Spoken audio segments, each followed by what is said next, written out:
కట్టప్ప బాహుబలిని ఎందుకు చంపాడు? గత 2 ఏళ్లుగా నలుగుతున్న ఈ ప్రశ్నకు ఈ నెలాఖరున సమాధానం లభించనుందని చెప్తూ బాహుబలి ది కంక్లూజన్ చిత్రానికి సంబంధించిన పలు విషయాలను దర్శకుడు రాజమౌళి పంచుకున్నారు. అమరేంద్ర బాహుబలి సవతి తల్లిగా శివగామి అద్భుత నటనను కనబరిచారని, దేవసేనను అమరేంద్ర బాహుబలి ప్రేమించి పెళ్లి చేసుకుంటాడని, దేవసేన శివగామి మధ్య నడిచే సుమారు 30 నిమిషాల సన్నివేశాలు చిత్రానికి ఎంతో కీలకమని చెప్పుకొచ్చారు. బాహుబలిని ఇక్కడితో వదిలేయదలుచుకోవడం లేదని మినీ టీవీ సీరియల్లా రూపొందించనున్నట్లు కూడా స్పష్టం చేశారు జక్కన్న.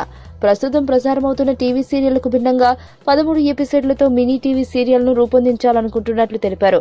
ప్రముఖ రచయిత నీలకంఠన్ బాహుబలి సినిమా కథకు ముందస్తు ఘట్టాలతో 3 భాగాలుగా ది రైజ్ ఆఫ్ శివగామి అనే పేరుతో పుస్తకం రాస్తున్నారు.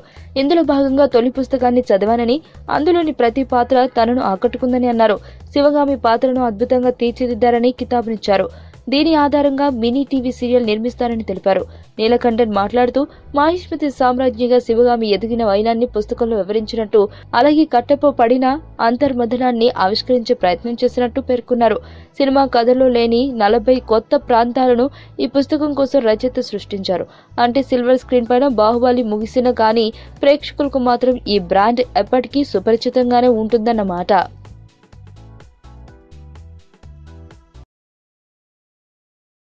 సుబ్బు, నీకు తెలుసా, నాకు ఎర్లీ మార్నింగ్ ఒక కల వచ్చింది. ఏమని?